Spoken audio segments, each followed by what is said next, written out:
Olá, estamos em 23 de fevereiro de 2022. Sou Juan Brandt. Neste momento quero falar sobre um problema que está no cerne do debate, pelo menos para pessoas como eu, do importante descaminho no processo civilizatório. E eu vou me sustentar no pensamento de Ortega y Gasset, no pensamento de Freud e em Olavo de Carvalho. Começo com Ortega y Gasset. Ele faz um levantamento de ciclos históricos, uma abordagem sócio-histórica, poderíamos dizer, em que ele percebe que o progresso da civilização ele vem sempre num crescente. Mas, ao mesmo tempo, existem perdas, né, em certas passagens, em certos momentos históricos, que fazem com que as novas gerações questionem sempre o que estão perdendo. A saudade do passado, tipo assim, antigamente era muito melhor. Antigamente era isso, era aquilo. Ele aborda de uma forma especial o apogeu de certas civilizações. Por exemplo, Roma, a cidade eterna, capital de um grande império, isso nos primeiros anos da era cristã, quando era conhecida por pessoas que chegavam da província, elas ficavam estarrecidas. Para elas, Roma era o máximo que a civilização poderia chegar. Era inimaginável o que viam. Elas se sentiam pequenas ante aquela majestosidade de Roma. Só que Roma entra num processo de decadência. E nesse processo de decadência, ela fica somente com a imagem de cidade eterna, porque ela, como centro decisório, centro de poder, centro cultural, vai perdendo gradativamente relevância. Inicialmente, os próprios romanos perdem sua relevância dentro da própria cidade. Depois, a cidade como um todo cede lugar para outros centros decisórios e culturais. Comenta Ortega y Gasset que, de certo modo, o estudo é cíclico com essas alternâncias e que houve outros topos civilizatórios. Só que ele percebe algo diferente na contemporaneidade. Ele está escrevendo Rebelião das Massas há 100 anos, início do século XX. O que ele percebe? É que, neste novo tempo, houve tal desenvolvimento tecnológico que não é possível as pessoas se compararem com o passado ou compararem a civilização com o passado. Esses tempos são muito superiores aos antigos, por causa do desenvolvimento tecnológico e legislação, o que você imaginar aí, que criou novas bases para justificar o progresso.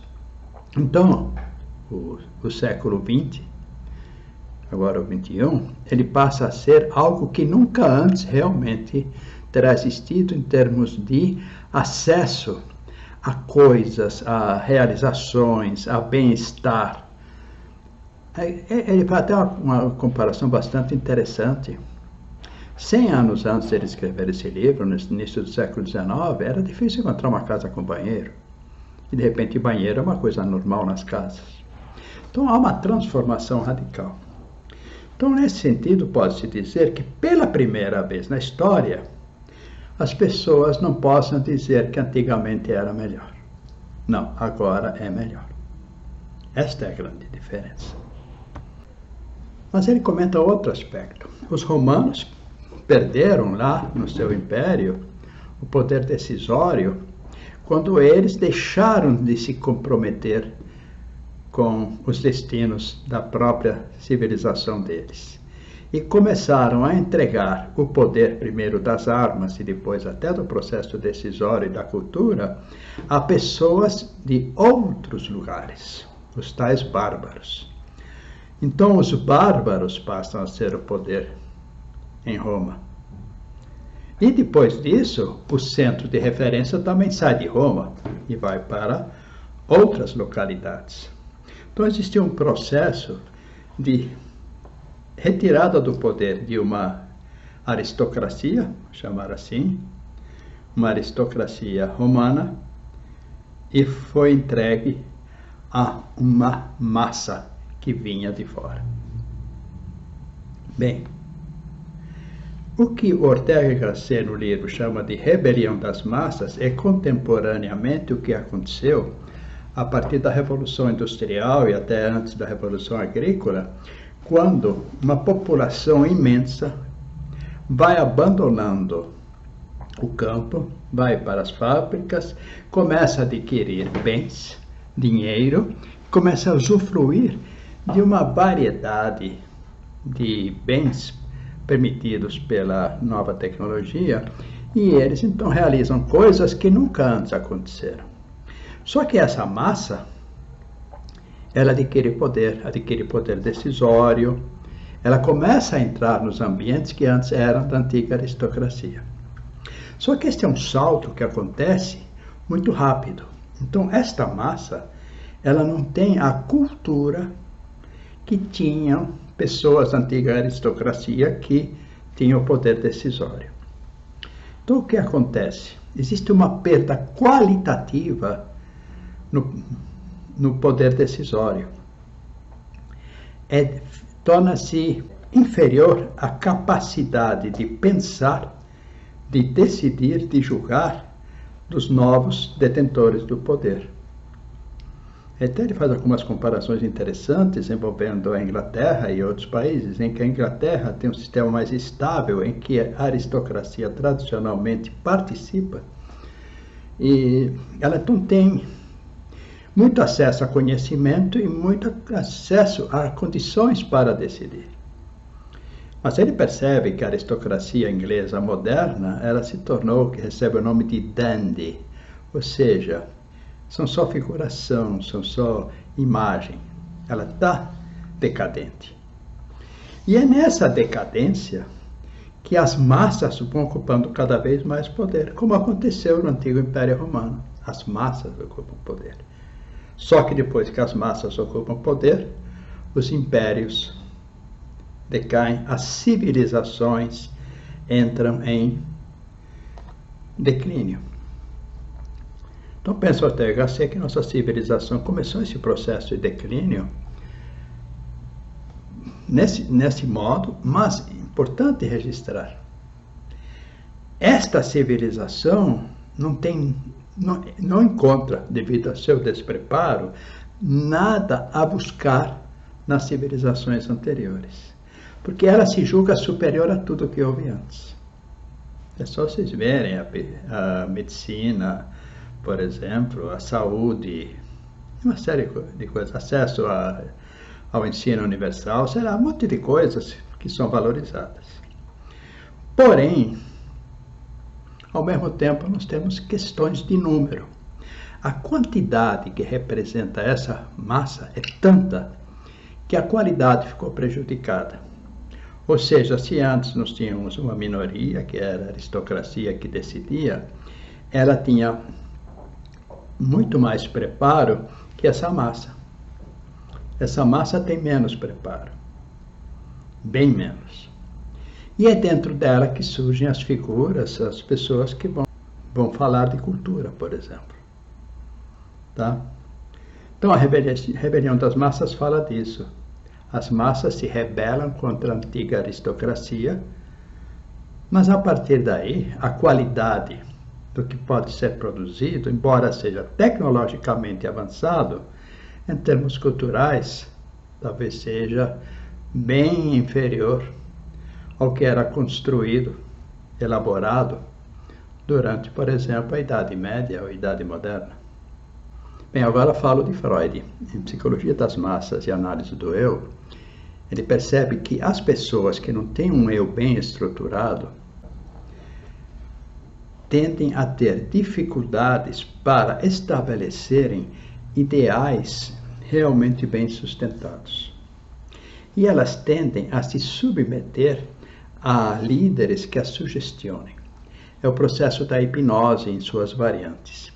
Então, certos líderes teriam essa capacidade de hipnotizar as populações, seduzi-las, levando a elas os ideais deles. Daí que o ideal desse líder vira o ideal do povo, do grupo, da massa. E isso é extremamente danoso na medida em que essas pessoas têm poucos referenciais de líderes. E se esses líderes são perversos, eles conduzem essas pessoas para caminhos que são contrários, de repente, ao que seria adequado. Nós tivemos muitos exemplos no século XX de líderes perversos na Alemanha, na Rússia, na China, aqui na América Latina, Cuba, Vietnã, Camboja. Então, a questão do ideal de eu do líder, que se impõe ao ideal de eu das massas, e o ideal de eu do líder vira o ideal de eu da massa, pode ter conotações gravíssimas, porque ele conduz, por sugestão, por hipnose, as pessoas para onde ele quer. Bem, agora eu chego ao Olavo de Carvalho. O Olavo nos coloca no Jardim das Aflições perante uma constatação que é impressionante. Ele vê que nunca na história humana tanto se usou a hipnose, a sugestão, a manipulação. E ele relata experiências que ele teve, inclusive em ambientes cultos, debates de filosofia, em que havia lá professor defendendo ideias filosóficas totalmente absurdas, mas que já constituíram um pensamento bem aceito por um determinado grupo no início da filosofia, coisa que a gente estudava antigamente no ensino médio, tipo Epicuro. Aí vem aí um professor universitário, um doutor, falar em defender que o caminho é por Epicuro. O Bolsonaro também critica essa tendência para esses movimentos de New Age, né? Programação neurolinguística, e seitas, e tudo isso ele vê como a manipulação da população. Ou seja, olha o ideal de eu. Ideal de eu que o Freud fala, que vira ideal da massa, sendo manipulado por professores universitários, por líderes religiosos, por políticos, por ideólogos. E vamos mais longe, isso chega à imprensa, porque a imprensa descobriu a força disso. Então ela põe a pessoa vidrada num bom comunicador, que está lá sugestionando, e as pessoas estão lá atônitas, porque ele é um comunicador ou uma pessoa de referência. Ele é como se ele tivesse saber. Então o que ele fala é aceito, mesmo sendo absurdo.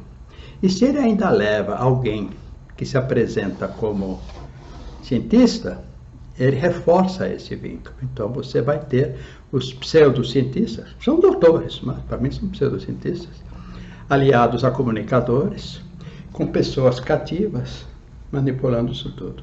Vamos voltar no Ortega y Gasset, massa. A massa despreparada. Voltar no Freud, as pessoas com ego pouco estruturado. Ou seja, você tem todo um material humano para manipular. E é isso que a gente vê. Esse é o problema central da civilização contemporânea. A facilidade com que se consegue manipular. É impressionante, por exemplo, eu às vezes escuto absurdos, tipo assim, eu acredito na ciência, a ciência é colocada como fetiche. Olha, eu sou doutor em ciências, eu fiz pesquisa, faço pesquisa, sei o que é pesquisa. Então, o que é pesquisa? Pesquisa é você pegar um problema e ter uma explicação para esse problema. Isso não quer dizer que você descobriu a verdade. Você encontrou somente uma explicação, você comprovou uma hipótese que você fez. Só que as hipóteses são testadas fazendo recorte na realidade sem considerar o todo. porque normalmente é impossível pensar no todo. Então a ciência não é verdade. A ciência é conhecimento específico sobre um problema considerando certas hipóteses. Se você aliar a isso as deficiências morais e éticas de muitos pesquisadores, e ainda não falo das diferenças intelectuais, eu fiz doutorado e sei como é que é esse ambiente, você vai descobrir que não dá para dizer eu acredito na ciência.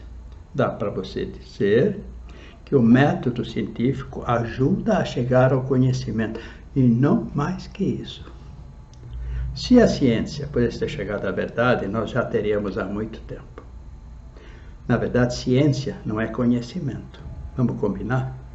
Conhecimento é algo que você alcança, independente de usar o método científico. O método científico você aplica quando os teus modos de chegar ao conhecimento são insuficientes. Então você precisa de um método. Aí você faz o recorte. Acabei de falar do despreparo de muitos ditos cientistas. Eu quero relatar até uma história. Uma pessoa que se intitula, né, psicanalista, estava debatendo comigo sobre alguns temas em que essa pessoa defendia algo extremamente contraditório de alguns tópicos do progressismo. E eu estava mostrando que não havia como se engajar nisso, porque era contraditório, trazia paradoxos que não se resolviam. E aí ele disse, olha, tudo que você está dizendo é bobagem, porque já está provado que o passado foi tudo falso. Começou um novo tempo, então o passado já era. Fiquei olhando para ele e ele me disse o seguinte, olha, tem um francês que escreveu 2 livros que explica isso, acabou. Ele não soube nem dizer quem era o tal do francês. E 2 livros querendo mudar a história. E é isso que acontece contemporaneamente. Pessoas despreparadas, mas que têm título. E falam em nome do saber, como o tal professor da palestra que o Léo fala. Como os tais ditos cientistas que se apresentam na televisão. O que nós temos hoje, porque hoje a questão é quantidade, o Ortega Gasset fala muito disso. Então nós temos uma proliferação de graduados, mestres, doutores, pós-doutores. Não quer dizer nada, porque é quantidade, não é mais qualidade. A questão qualitativa é que faz a diferença. E onde está a qualidade? Está na preparação intelectual, está na moral, está na ética. Mas esses 3 fatores são esquecidos porque há que preencher vagas. Então, quem se engajar na proposta de pesquisa de um titular qualquer de uma universidade é escolhido, porque vai escrever exatamente o que esse professor precisa, porque cada vez que sair uma tese, uma dissertação do tema que interessa a ele, ele ganha pontinhos para pegar mais verbas públicas, para fazer mais pesquisa. Vejam só, fora que está sim de empresas, laboratórios querendo financiar a pesquisa. Vocês acham que vão dar dinheiro para quem vai contra elas? Só quem fizer o recorte certinho para não mostrar o que não fecha, o que é paradoxal. Eu tenho horror ao fetiche de eu acredito na pesquisa, eu acredito na ciência. Você pode dizer, pesquisa é algo importante. Só. Ajuda, mas não é suficiente. Mais que isso, é importante o comprometimento do pesquisador com o conhecimento objetivo, com a verdade. Isto é sabedoria, o resto é embuste. Então era isso que eu tinha nesse momento. Olha, por favor, me ajude a divulgar estes vídeos, tá? Eu nunca fui de pedir like, mas gostaria agora de pedir like e me ajuda a proliferar. É importante, eu acho que eu trago coisas que podem ajudar bastante. Nós precisamos mudar muita coisa na nossa civilização. E temos que acabar com isso de cortar o passado para fazer o novo. Precisamos pegar o passado, saber onde o passado chegou e ver o que tinha de bom lá. O meu contato é o e-mail juan.brandt@gmail.com, soletrando juan.b de bola, R-A-N de navio, D-T, D de dedo, T de tatu, @gmail.com. Obrigado.